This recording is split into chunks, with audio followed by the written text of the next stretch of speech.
Well, I'm never answering the phone again.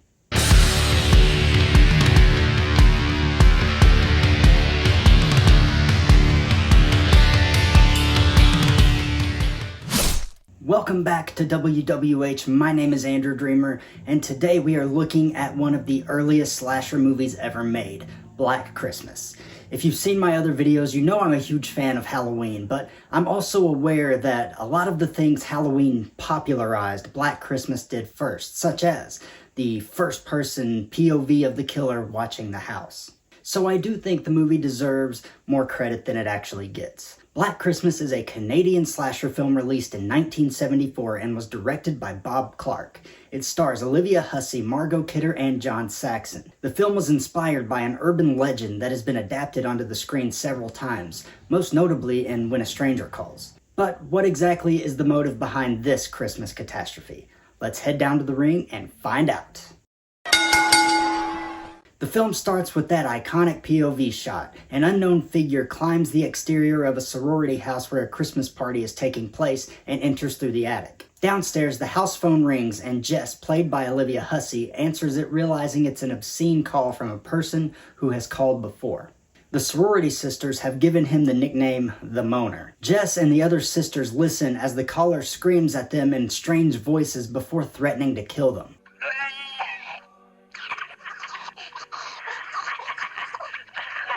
He's expanded his act. I'm going to kill you. As a result of the phone call, a younger student named Claire decides to leave the house and goes upstairs to pack her things. Unbeknownst to her, the killer, hiding in her closet, attacks and kills her.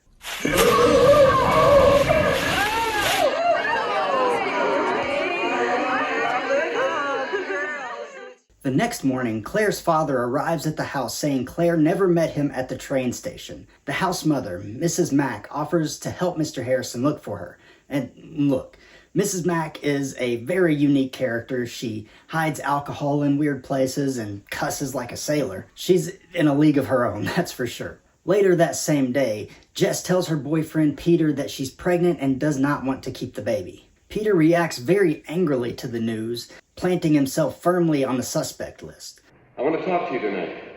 There's nothing to discuss, Peter. I think there is. I'm not going to change my mind. We'll see.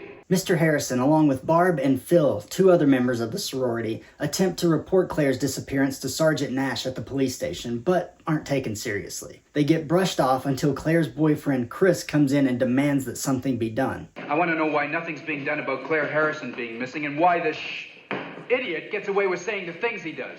A search party is then held that night for Claire, with most of the sorority participating. By the way, if you like this review or my style of content, hit that subscribe button and turn your notifications on so you never miss an episode of WWH. We're closing in on 600 subscribers and we'd love to have you as a member of the WWH Universe. Back to the plot now. Inside the house, Mrs. Mack discovers Claire's body in the attic before she is killed herself.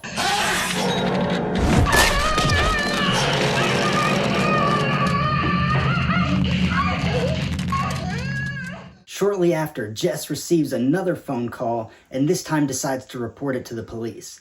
Lieutenant John Saxon arrives with a telephone lineman to tap the phone so they can trace the call and determine the identity of the killer. We'd like to put a tap on your phone, but we'll need your written permission to do that if it's okay with you. Okay. Once Fuller leaves, and Fuller is John Saxon's character. I didn't use his character's name the first time because he plays very similar characters in every movie, and that's not a dig at him. He's so great. Anyway, after Fuller leaves, a group of carolers show up on the doorstep and sing their songs. As Jess watches them, the killer sneaks into Barb's room and kills her with a glass unicorn figurine, while her screams and cries for help are drowned out by the carolers.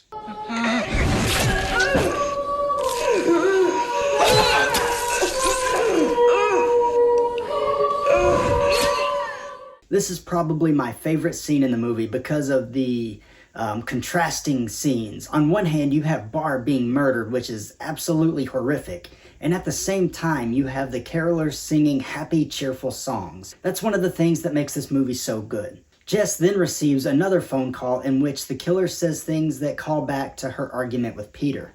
Just like having a wart removed.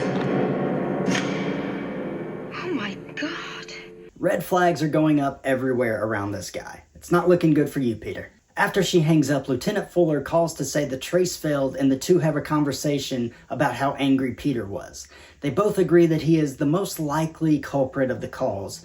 Jess and Phil then decide to lock every door and window in the house, which probably should have been done a long time ago. And shortly after, Phil is murdered when she finds Barb's body, leaving Jess as the only one left in the house. Barb, are you awake?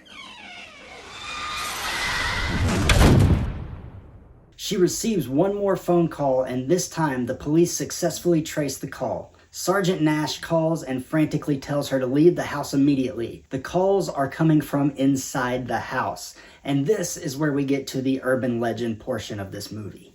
Yes, the caller is in the house. The calls are coming from the house. Yes! Jess goes to warn Barb and Phil, but discovers that her friends are dead. She sees the killer's eye staring daggers through her in a door crack, but she slams the door on him and flees. The killer chases her into the basement after she can't open the front door. Luckily, Jess locks the basement door behind her, keeping her assailant out. Moments later, the basement window is busted open and Peter comes in. So it is Peter. I knew it. He slowly approaches Jess and worriedly asks if she's okay. But Jess is a good final girl and doesn't take any chances. In a state of panic, she beats Peter to death with a fire poker. What are you yelling about? Jess, you had me worried. What are you doing down here? When the police arrive, they find Jess barely conscious and cradling Peter's dead body.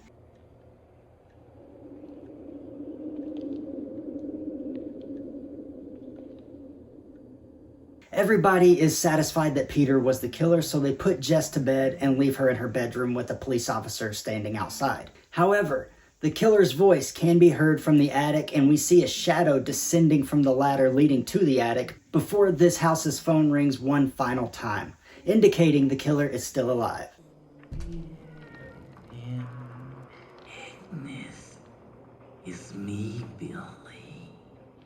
Wait, so it wasn't Peter?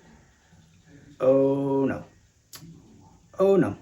No. Hey Peter, can you get up, buddy? Oh no.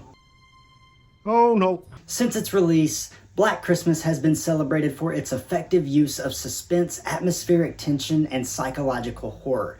Its legacy as a groundbreaking slasher film has grown over the years, thankfully, and it remains a classic in the horror genre, known for its ability to generate fear through suggestion and unseen threats, another element John Carpenter would later adopt for Halloween. We will go through the positives and negatives, as always, but first we have to take a short break, so stick around and we'll be right back with more WWH action. If you're looking to save 20% off of your order from Redcon1, I have a perfect deal for you. Go to checkout and use code AndrewDreamer and you will immediately save 20% off your entire order. Also, head over to ProWrestlingTees.com/AndrewDreamer to check out some of my merchandise. You can get Wrestling with Horror shirt or you can get some Andrew Dreamer merchandise. And last but not least, head over to Patreon and consider becoming a member of the WWH Universe. There are a lot of really cool perks. You can get some cool little merchandise and things like that, and we'd love to have you. Welcome back to WWH. This show isn't over yet, so let's get back down to the ring. Black Christmas is one of the earliest slasher films, helping to define and establish the genre. Its influence can definitely be seen in later classics such as Halloween or Friday the 13th. This movie is starting to get some of the credit it deserves, and that's a step in the right direction. The film also creates a tense and suspenseful atmosphere, and the use of a sorority house as a setting adds to the feeling of isolation and vulnerability, contributing to the overall sense of dread. That POV shot was also really innovative. Sure, it borrowed a little bit from Psycho, but what they did here became a hallmark of the slasher subgenre that continues to this day, even as recently as Eli Roth's Thanksgiving. The film concludes with an ambiguous and unsettling ending, leaving the audience with unanswered questions and a lingering sense of unease. This open-ended conclusion makes for an effective tool in horror storytelling. There are also a lot of strong performances from the actors in the film. They all do a good job in engaging the audience with the ongoing mystery. Let's take a look at the negatives now. While the actors do a good job with what they're given, some of the characters receive very little development, making it hard to emotionally invest in their fate. This can sometimes diminish the impact of their involvement, and I think that is the case here. I also believe that there are some pacing issues with this movie. While intentional, it definitely makes for a slower film. And I understand how the ambiguous ending adds to the unease, but I kind of wish we found out who the killer is. I think that's possibly why I love Halloween so much. We know that Michael Myers is the killer, but his motives are what's unknown.